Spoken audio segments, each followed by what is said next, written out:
in the chat box. Welcome, dear students, once again.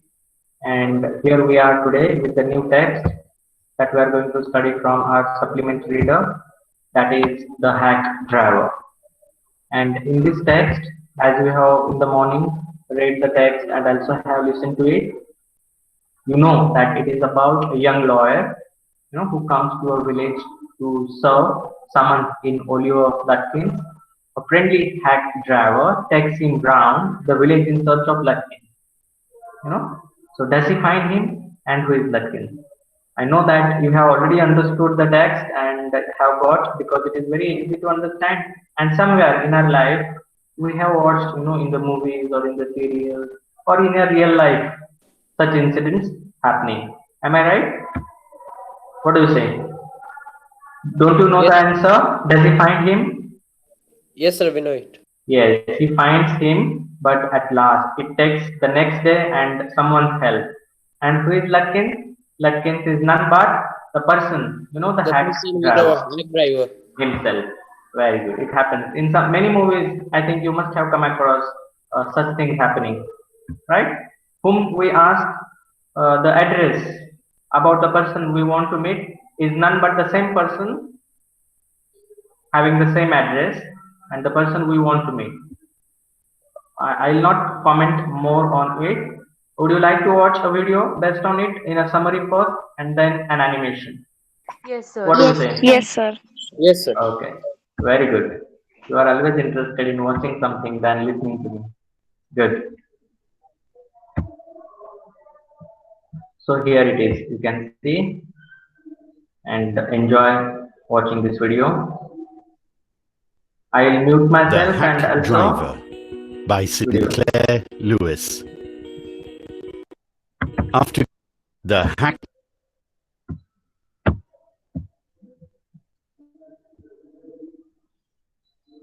I feel sometimes that I'm teaching you nothing. Everything is being taught digitally only. What do you say, dear students? No, sir. No, There sir. is no role left. It's not like that. Fine. Sir, you only I got teach your. us. Thank you. Here I am now going to mute myself, and my video will also be turned off so that you can watch the video well clearly.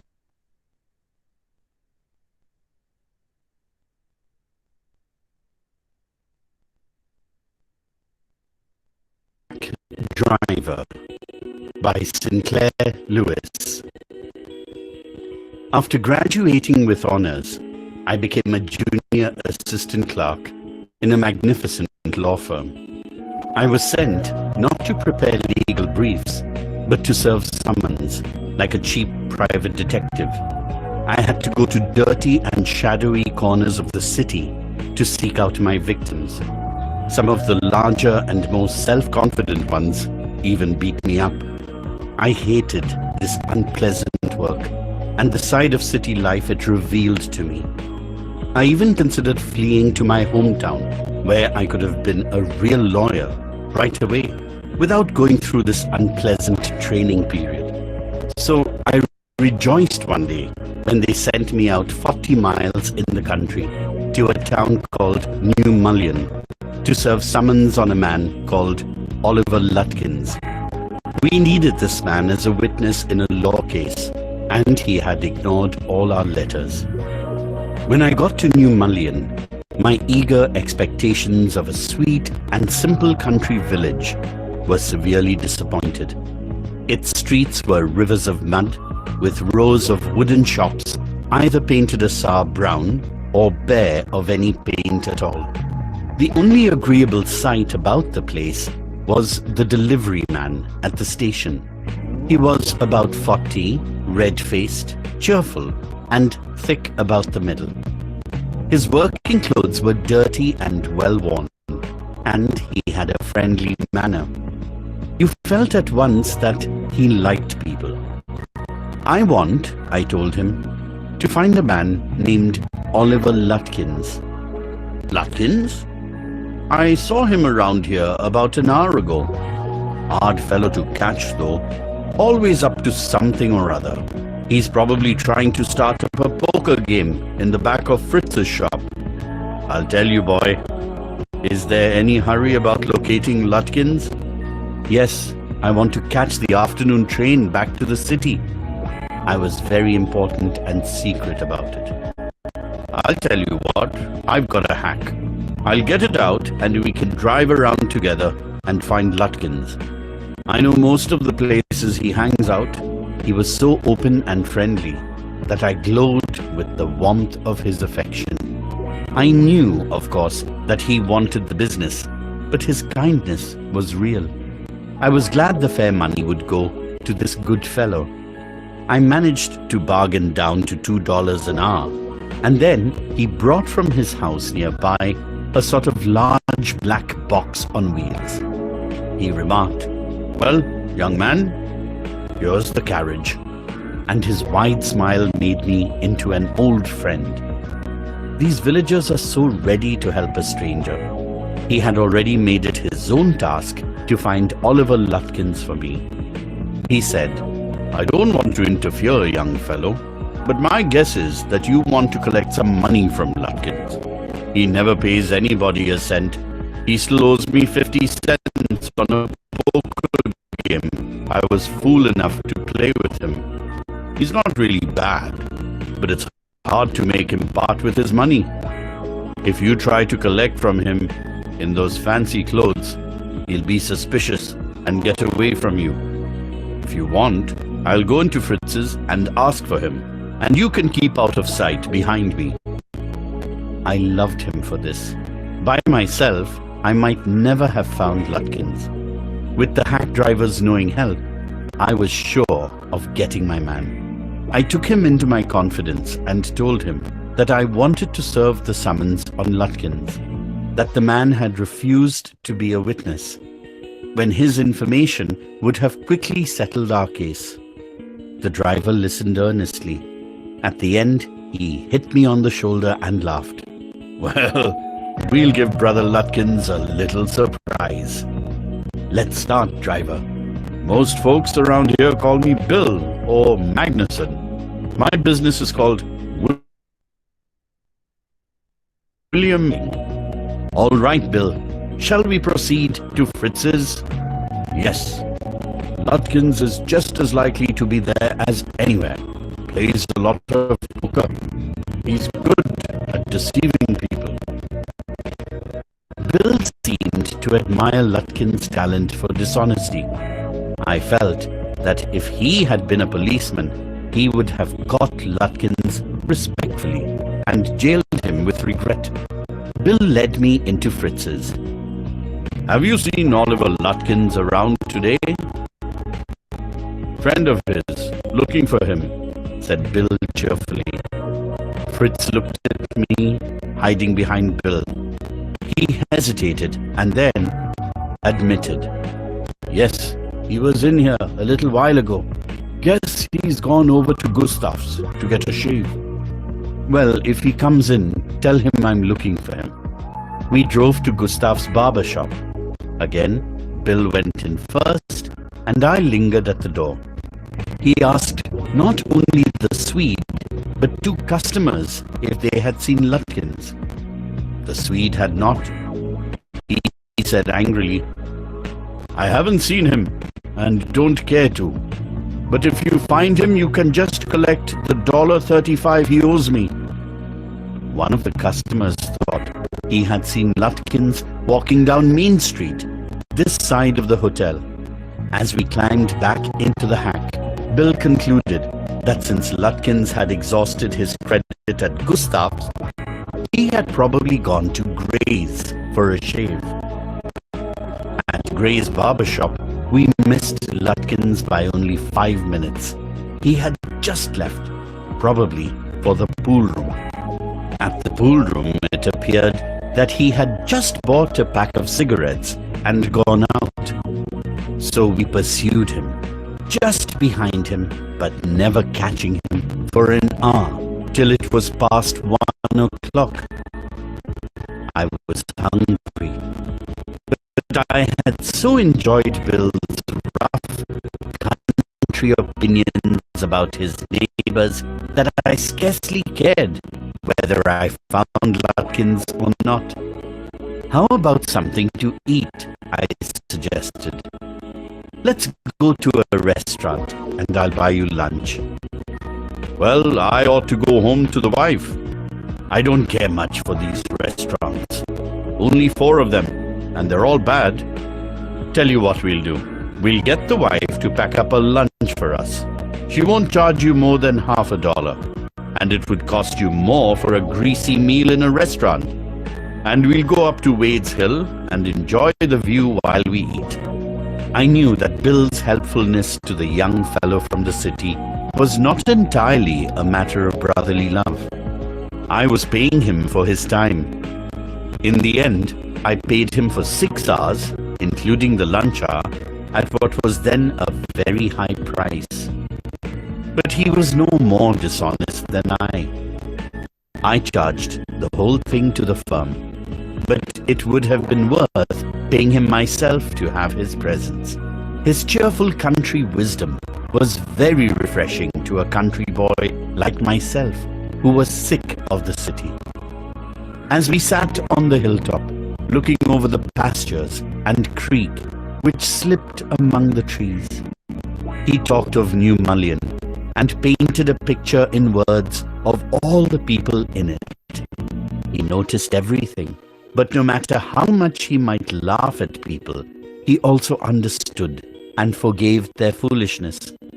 He described the minister's wife, who sang the loudest in church when she was most in debt.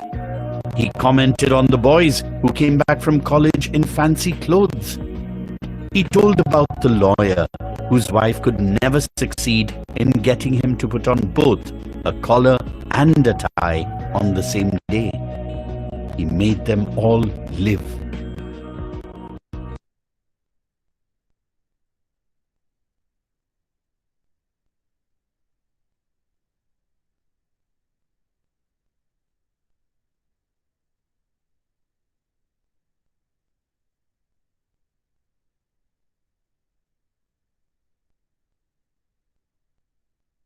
On that day, I came to know New Mullion better than I did the city, and to love it better. Bill didn't know about colleges and cities, but he had traveled around a lot of the country and had had a lot of jobs. From his adventures, he had brought back a philosophy of simplicity and laughter. He strengthened me.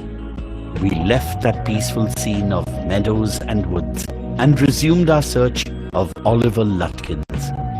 We could not find him. At last, Bill cornered a friend of Lutkins and made him admit what he guessed. Oliver's gone out to his mother's farm, 3 miles north. We drove out there, laying plans. I know Oliver's mother. She's a terror, Bill sighed. I took a trunk out there for her once, and she almost took my skin off because I didn't treat it like a box of eggs. She's about 9 feet tall and 4 feet thick and quick as a cat, and she sure can talk. I'll bet Oliver heard that somebody's chasing him, and he's gone on there to hide behind his mother's skirts. Well, we'll try her. But you'd better let me do it, boy. You may be great at literature and law, but you haven't had real training in swearing. We drove into a poor farmyard. We were faced by an enormous and cheerful old woman. My guide bravely went up to her and said, "Remember me? I'm Bill Magnuson, the carter and hackman. I want to find your son, Oliver." "I don't know anything about Oliver, and I don't want to," she shouted. "Now look here. We've had just about enough nonsense. This young man represents the court in the city, and we have a legal right to search all properties for this Oliver Lutkins." Bill made me sound very important, and the woman was impressed. She retired into the kitchen, and we followed. She seized an iron from the old-fashioned stove and marched on us, shouting, You search all you want to, if you don't mind getting burnt first. She shouted and laughed at our frightened retreat. Let's get out of here. She'll murder us, Bill whispered. Outside, he said, Did you see her smile? She was laughing at us. I agreed that it was pretty disrespectful treatment. We did, however, search the house. Since it was only 1 story high, Bill went round it, peering in at all the windows. We examined the barn and stable. We were reasonably certain that Lutkins was not there. It was nearly time for me to catch the afternoon train, and Bill drove me to the station. On the way to the city, I worried very little over my failure to find Lutkins. I was too busy thinking about Bill Magnuson. Really, I considered returning to New Mullion to practice law.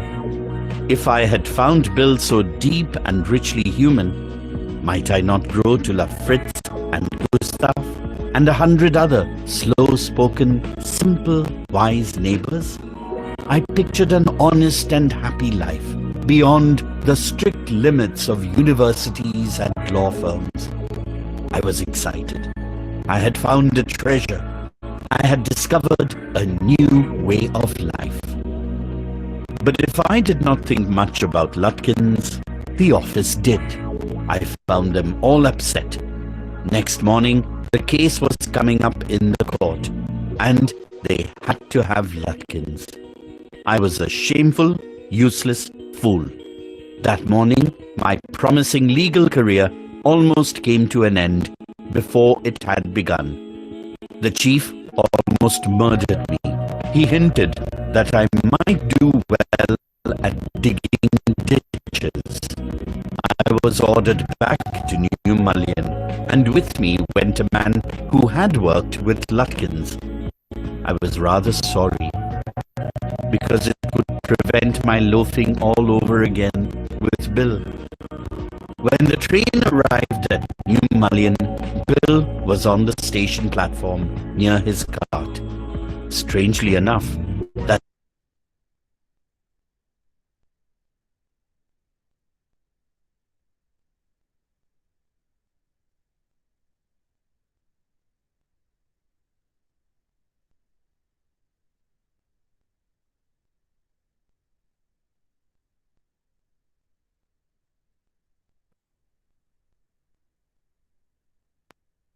old tigress, Lutkins' mother, was there, talking and laughing with Bill, not quarreling at all. From the train steps, I pointed Bill out to my companion and said, There's a fine fellow, a real man. I spent the day with him. He helped you hunt for Oliver Lutkins? Yes, he helped me a lot. He must have. He's Lutkins himself. What really hurt me was that when I served the summons, Lutkins and his mother laughed at me, as though I were a bright boy of 7. With loving kindness, they begged me to go with them to a neighbor's house for a cup of coffee. I told them about you, and they're anxious to look at you, said Lutkins joyfully. They're about the only folks in the town that missed seeing you yesterday.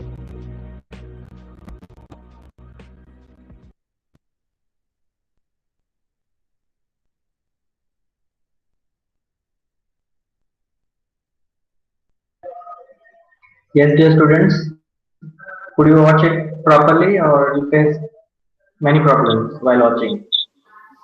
So we faced Was many it audible? problems. The voice Oh, I was see. lagging in between. Yes, Okay, sir. but No, sir, but it was better. Means not that too. We were able to okay, understand. good. Yes, yes. The animation was also not good. Yes, sir. It was not properly visible and not also audible, right? Yes, sir. Okay, good. I'll try to show you another animation also, but let's discuss. Some part at least you must have understood. I'll try to remind you to one of the movies, Hera Fairy. Is there something like this happen? Hera Fairy, Paresh Rawal. Then, if I'm not wrong, Om Puri and Khan, Salman Khan's sibling, another hero. He had come as an agent, who was trying to reimburse the amount for one of the policies. In 21 days. Yes, good. Khushi, do you remember it? Can you please try to tell us briefly?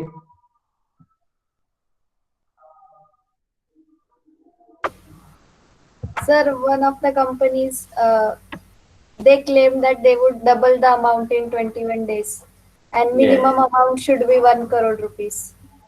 right. But after 21 days,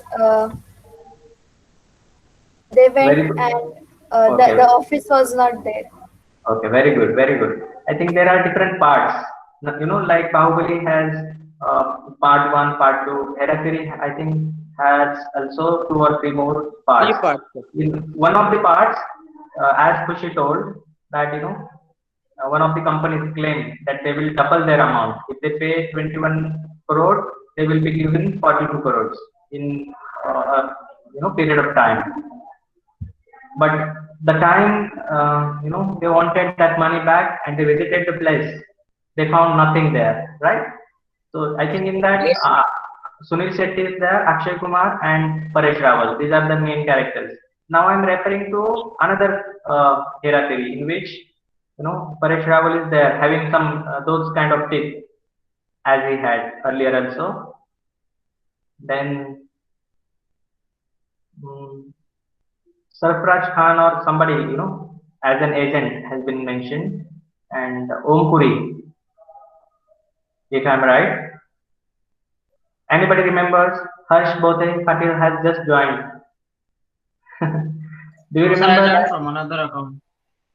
Okay, all right. But I was there. do you remember something about what I'm telling from the movie? Which movie, sir? The person from the city comes, and here they are, Paresh Rawal and Om Puri at the brook, a stream of water, and he asked them only about that fellow whom he wanted to meet in a village. Do you remember? Yes, sir, Malamal Weekly. Oh, I think then maybe Malamal. It's Malamal. Yes, sir, it's Yes, sir. Malamal Malamal Weekly. Weekly. Oh, I don't know. I misunderstood with Hera Fairy because the things conveyed there are similar to each other. Yes, sir, the Okay, characters are also Characters similar. are also similar. very good. Okay, very good. Gauri, can you please help me explaining this? I'll try to play that video also, but I think we have short of time. The time is moving faster. Just be brief in your explanation, and also Anil, you please help so that the rest of the students they may understand the story. It is also similar to this only, the hack driver. Can you, Gauri? Anil? Fine. If you are not able, please say no. We'll proceed with the Sir, next I'm not thing. understanding actually what you are asking. Okay, good, good. If you are not, don't worry. Am I audible now? Well, dear students, can you hear me Yes, properly? sir. Yes, sir. Yes, Yes, sir. sir. Okay. Without wasting time about that movie, that I play video. Can you please tell me what is the word here? Hack means the hack driver. Hack. So it is like a horse carriage only. Very The The cart good. is vehicle. attached to a horse. Absolutely. This is a rare word used only in North America, not anywhere else. And it is similar to, as Kusi told, a vehicle, a cab or a taxi, right? Understood? Yes, sir. And driver, Another thing, even I would like to share my own experience. The rickshaw drivers also do like this. Once I had came from Gujarat somewhere and dropped down at Shivaji Nagar railway station in Pune. I got down at Shivaji Nagar at their railway station, and I wanted to go to Shivaji Nagar bus stand so that I could come from Shivaji Nagar bus stand to Ahmednagar. And I was just new that time. I think I had completed just class 10, and I was all alone. Then, just to inquire how much it will take by auto rickshaw to go to Shivaji Nagar bus stand. I asked one of the rickshaw drivers, and he told me 150 rupees. That time in 2008, I was really shocked because I had always been to Shivaji Nagar bus stand, and I was sure if this is Shivaji Nagar railway station, not Pune station, Shivaji Nagar railway station, Shivaji Nagar bus stand must be nearby. But no, he told it's far away from here and it takes minimum 150 rupees. That time, it may take, we can say, more than 500 rupees presently.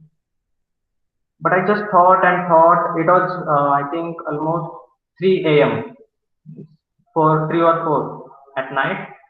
And then I just climbed up the stairs and crossed the bridge, and I found Shivaji Nagar bus stand there. You must be knowing that there is just a bridge between Shivaji Nagar bus stand and railway station. And for that, he was asking, means it happens that those rickshaw drivers, especially from the metropolitan cities, if they find you a strange one, new one in that place, they just try to take from one place to another. Even if nearby, they will take you from long way and will ask for more money. Does it happen, dear students? Yes, sir. Sometimes it. Yes, sir. Yes, it Yes, happens. sir. But nowadays it is very difficult because we have Google Map. We can quickly check the distance also, and we know what way we are going with, right? But there are some such honest people also.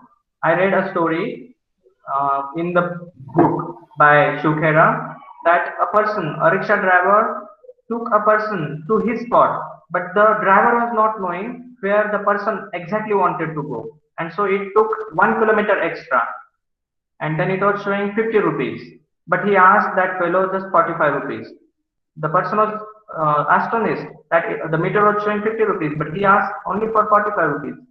Then the driver told that it was his fault, that he was not knowing exactly where he wanted to go, and so he traveled 1 kilometer extra, and he did not want to charge for that to the person, right? So such honest people are also there. Anyway, you please watch the video if possible again, and also read the text and listen to it. We'll try to explain and watch one more video tomorrow. It's being 1:30. I know how your schedule is so hectic. I don't want to take much of your time. What do you say, dear student? What, sir? Can we continue or no? I don't want. I can understand your feeling. Then we'll proceed and continue with the same text tomorrow morning. All right? Yes, sir. Yes. Yes, sir. Yes, sir. Thank you so Yes, much. sir. Have a great day ahead. Take care. Bye, Thank you, everyone. sir. Bye, sir. Thank Thank you, you, sir. sir. Bye. Thank you, sir. Bye, sir. Bye, Thank dear you, sir. students. Thank you, sir. Bye, sir. Bye. Thank Thank you. you, sir.